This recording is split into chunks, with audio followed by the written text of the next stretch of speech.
Well, African nations are looking to improve their ability to manufacture their own healthcare products. Listen to this. Currently, Africa has 1.6 billion people who are being sold medicine and healthcare. Professionals say it's not sustainable and it's time Africa instead sold to the world instead. But how easy is it to achieve this? Well, the Africa Health 2023 conference is going to be taking place here in Johannesburg this coming October.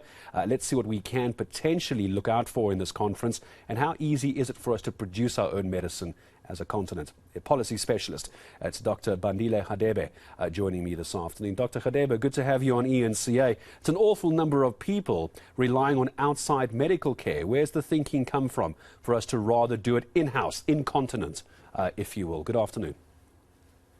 Good afternoon, and good afternoon to your listeners. Look, I think the thinking has always been within us for a very long time.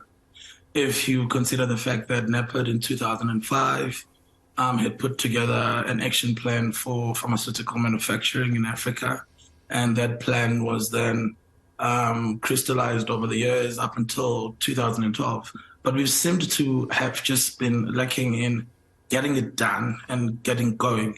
I mean, several countries like Kenya, like South Africa, Egypt have got local manufacturing of pharmaceuticals, for instance. But still, till today, 80% of our pharmaceuticals come from outside the world. So at the back of the Africa Health Endowment, we want to drive these trade conversations that really dig deep into how do we position Africa as a significant manufacturer in not just pharmaceuticals, but across the medical spectrum. When you talk about the infrastructure to start doing that, we have countries that would need a lot more assistance than, for example, some of the more developed African nations. I'm thinking, for example, us here in South Africa. Nigeria would be another, Egypt, etc. But there are a lot of African countries that wouldn't be in a position infrastructure-wise to be able to actually contribute. So who picks up the expertise on this? I suppose also you would ask the question, who picks up the bill for all of this? Yeah, so there are several concepts that, we've been working on. One of them called the Health Precinct, which really is trying to crystallize how would each individual country establish its own manufacturing processes and its own, special economic zone for healthcare within its own country. With regard to funding, I mean, if you look at some of the conversations that are coming at the back of the African continental trade area, these monies that are being committed there, our position and relationship within BRICs gives us immediate access to the new development bank. Other funders like DBSA within South Africa that has got an appetite across the continent, African Development Bank, and also the private banks. There are several entities that have got a massive commitment into infrastructure.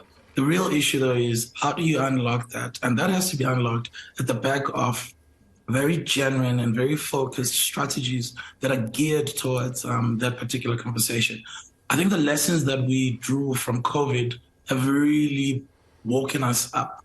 We were at the back of the queue. We were at the back of the queue for gloves, for masks. By the time we got into the vaccine conversation, we were a non-entity as the continent. And this is a 1.3 billion population, as you indicated in the beginning. And we should really be able to compete equally as any other country.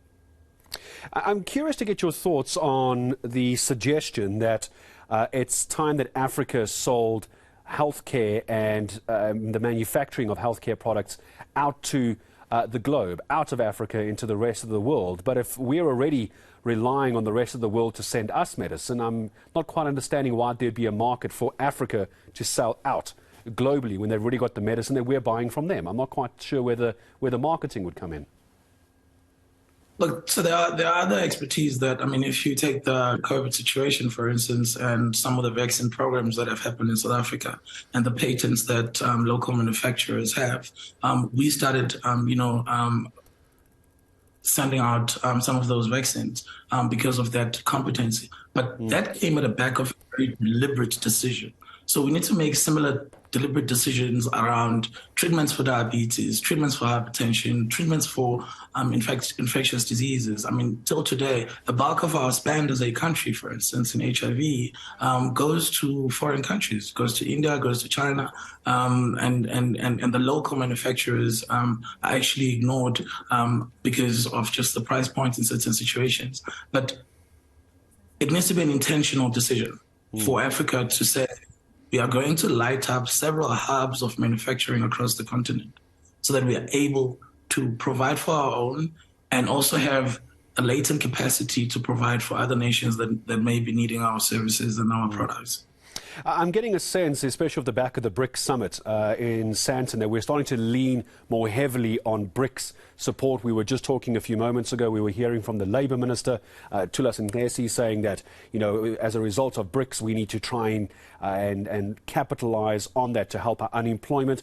Other situations coming out of BRICS is our blackouts as well. How much leaning in are we going to do on BRICS to make this work for Africa? You mentioned, of course, that there are those markets available to us already, but I get a sense we won't be able to do this unless BRICS is on our side.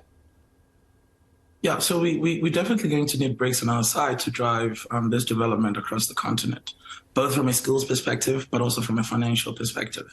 And these advancements in countries like China and India, specifically in the healthcare industry, that we really can leverage. I mean, some of the partnerships that were signed at the recent BRICS summit are really focused around healthcare technology, healthcare infrastructure, and those partnerships are backed by a very strong balance sheets from the other parties that are coming from BRICS countries. And that gives a solid basis for actually driving such a conversation so that it's not just a pie in the sky. And I think what we're trying to do with Africa Health Indaba in October is really bring all these individuals under one room and start to drive that conversation quite aggressively so that we're able to deliver on these visions that we have for Africa. What's the one thing you'd like to hear come out of the conference come October at this Africa Health 2023 conference? So what's the one highlight and headline you're looking for? Regional integration.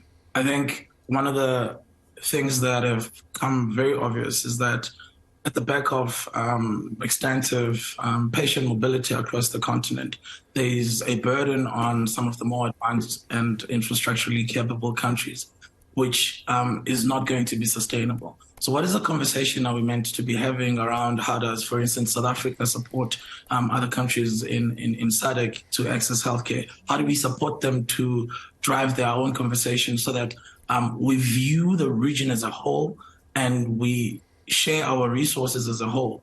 And how do we source, the necessary funding to finance the visiting patients that are coming into South Africa? So that regional integration conversation for me is really one of the key outcomes that I would hope we could come out with at the conference and really put in place a framework of how to navigate it going forward.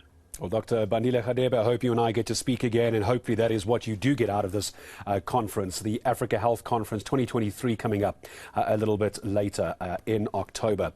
Joining me, he was a medical policy specialist. It's Dr Bandile Hadebe. All right, when we come back in.